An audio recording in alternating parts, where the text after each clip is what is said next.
పెద్దశంకరంపేటలో విస్తృతంగా వాహనాల తనిఖీ చేశారు పోలీసులు. డీఎస్పీ బాలస్వామి ఆదేశాల మేరకు కొత్త చట్టాల అమల్లో భాగంగా మంగళవారం నాడు అల్లాదుర్గు సీఐ రేణుకారెడ్డి ఆధ్వర్యంలో పెద్దశంకరంపేట మండల కేంద్రంలో విస్తృతంగా వాహనాల తనిఖీల కార్యక్రమం చేపట్టారు. వాహనాలకు నెంబర్ ప్లేట్ లేని వాటికి, అదేవిధంగా లైసెన్స్, ఇన్సూరెన్స్ లేని వాటికి తనిఖీ చేయడం జరిగింది. వారికి కౌన్సిలింగ్ తో పాటు పలు జాగ్రత్తలు చెప్పారు.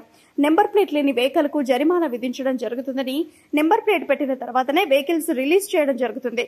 నంబర్ ప్లేట్ లేకుండా వాహనాలు నడిపితే చట్టరీత్యా నేరమని హెచ్చరించారు. వాహనదారులకు కౌన్సిలింగ్ తో పాటు సైబర్ నేరాలపైన అవగాహన కల్పించారు. ఈ కార్యక్రమంలో ఎస్ఐ శంకర్, ఏఎస్ఐ సునీతతో పాటు సిబ్బంది పాల్గొన్నారు.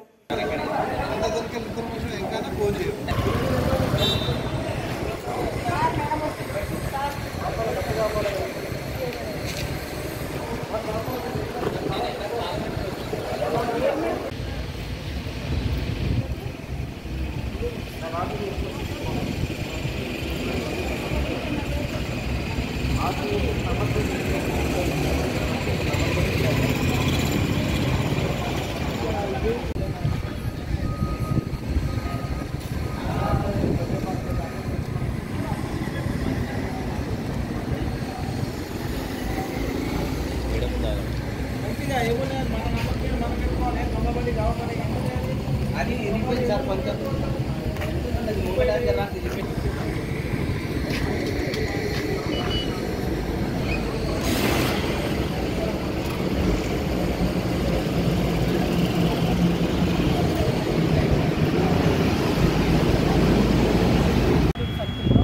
వారానికి 2 రోజులు స్పెషల్ డ్రైవ్ నిర్వహించడం జరుగుతుంది. ఎవరైతే వాహనదారులు వాళ్ళ వాహనానికి నంబర్ ప్లేట్ లేకుండా కానీ, డాక్యుమెంట్స్ లేకుండా కానీ ప్రయాణించినట్లయితే వాటిపైన చట్టపరమైన చర్యలు తీసుకోవడం జరుగుతుంది.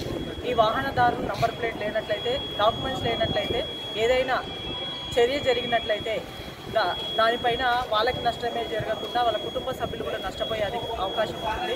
అలాగే వాళ్ళు ఏదన్నా చట్టపరమైన నేరం చేసినట్లయితే ఆ నేరాలను మేము అదుపులో ఉంచడానికి కూడా అవకాశం ఉంటుంది. కాబట్టి ఇది కంటిన్యూగా స్పెషల్ డ్రైవ్ జరుగుతుంది. వాహనదారులకు ముఖ్యంగా తెలియజేయడం ఏంటంటే, మీరు కొనుక్కున్నప్పుడే ఖచ్చితంగా వాహనదారులు ఇన్సూరెన్స్ కానీ, ఈ డాక్యుమెంట్స్ కానీ, ఖచ్చితంగా నంబర్ ప్లేట్లు కానీ ఖచ్చితంగా వేసుకోవాలి. వేసుకుపోయినట్లయితే మేము సీజ్ చేసి కోర్టులో వాటిని డిపాజిట్ చేయడం జరుగుతుంది. కాబట్టి దయచేసి అందరు వాహనదారులు ఖచ్చితంగా నంబర్ ప్లేట్ వేయండి. డ్రైవింగ్ లైసెన్స్, డాక్యుమెంట్ ఖచ్చితంగా మీ దగ్గర ఉంచేటట్టు చూడండి. దానివల్ల మీకు రోడ్డు పైన ఎక్కడైనా యాక్సిడెంట్ జరిగినట్లయితే పోలీసులకు ఈజీగా మీ కుటుంబ సభ్యులు తెలియజేయడం జరుగుతుంది. అలాగే మీకు హాస్పిటల్లో కూడా వెంటనే చేర్చడం వల్ల మీకు సరైన ప్రమాదం బారిన పడిన కూడా ప్రమాదం మీకు బయటపడే అవకాశం ఉంటుంది. కాబట్టి దయచేసి అందరూ ప్రజలు మీరు దీన్ని ఈజీగా అనుకోకుండా అందరూ పాటించాలని మెదక్ జిల్లా పోలీస్ తరఫున కోరుకుంటున్నాను.